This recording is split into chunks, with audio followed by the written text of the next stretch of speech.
ce qui est en train d'être fait doit être renforcé, doit être amélioré, doit être amplifié. Parce que ça fait maintenant bientôt 20 ans que l'or est exploité dans le département de Saraya.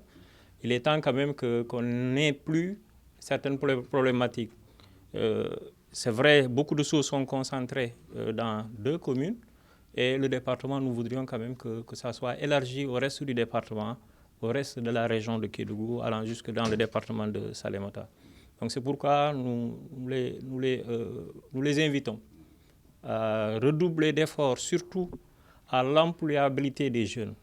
On va faciliter cela en mettant sur place un centre de formation professionnelle qui pourra aujourd'hui permettre aux jeunes d'être capacités et de pouvoir aspirer demain à des métiers miniers ou même de s'auto-employer. Donc c'est des réflexions qu'il faut lancer, mais je pense qu'il est temps quand même qu'on aille vers ça. Et au-delà de cela, il faut penser à desservir l'axe Bembou jusqu'à Sabodala-Bransan. Et ça fait pas mal de morts, ça fait pas mal de dégâts. En tout cas, cette route aujourd'hui doit être goudronnée. Au même titre que la route allant de Saraya jusqu'à Saint-Soutou, allant de Saraya jusqu'à Guémédi et d'autres routes. Parce qu'on a toujours tendance à dire que le développement, la route du développement passe par le développement de la route. Et malheureusement, nous manquons de tout cela dans ce département.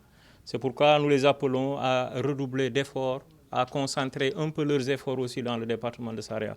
Il n'y a pas que la société minière, il y a l'État du Sénégal qui chaque année gagne plus de 100 milliards. Beaucoup plus que 100 milliards sont versés dans les caisses de l'État. L'État doit quand même reconsidérer un peu le dispatching de ce fonds et penser à ces populations qui ont tout donné, qui ont beaucoup perdu d'ailleurs et qui sont très résilientes. Donc ils ont perdu leur terre, ils ont perdu leur mode de vie, ils ont perdu pas mal de choses, ils ont fait beaucoup de concessions.